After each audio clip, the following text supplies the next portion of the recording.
ഇതാണ് London tower bridge.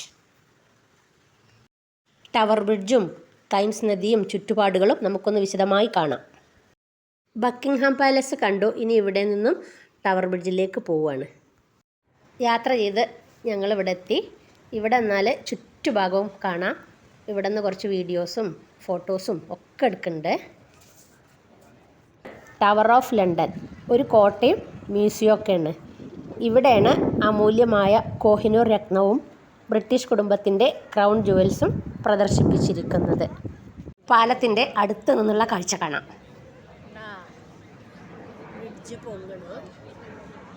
ഇതാ കപ്പൽ ബ്രിഡ്ജിൻ്റെ അടുത്തെത്തി. ഇനി ഇത് ബ്രിഡ്ജിൻ്റെ അടിയിൽ കൂടി കടന്നു പോകും.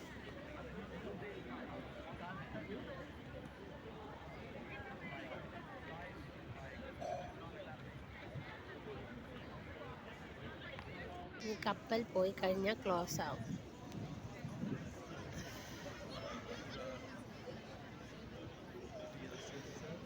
കപ്പൽ പോയി കഴിഞ്ഞാൽ ഇനി ബ്രിഡ്ജ് താഴാൻ തുടങ്ങും. താഴ്ന്നു വരുന്നുണ്ട്. ലണ്ടൻ ബ്രിഡ്ജ് ജീവിക്കുന്ന ഒരു യന്ത്രം.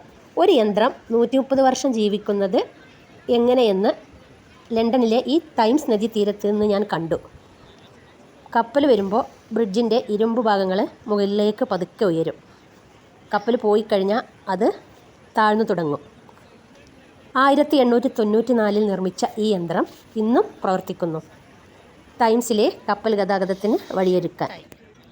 ഒരു വർഷത്തിൽ 800 തവണയാണ് ഇത് തുറക്കുന്നത്.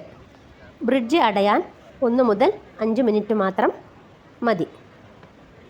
ഇത് ലണ്ടൻ്റെ ഹൃദയസ്പന്ദനമാണ്. ഇനി പാലത്തിൽ കയറി നടക്കാം.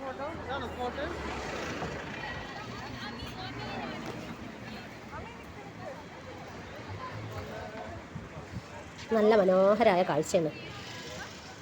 നല്ല കാറ്റിൻ്റെ ശബ്ദവും തണുപ്പുണ്ട് കേട്ടോ.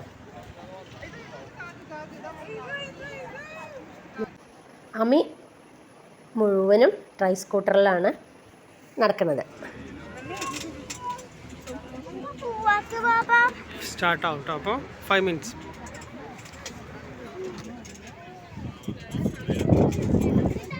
ഞങ്ങൾ ലണ്ടനിൽ നിന്ന് ബോട്ട് കയറി തൈംസ് നദിയിലൂടെ ഇങ്ങനെ യാത്ര തുടർന്നു.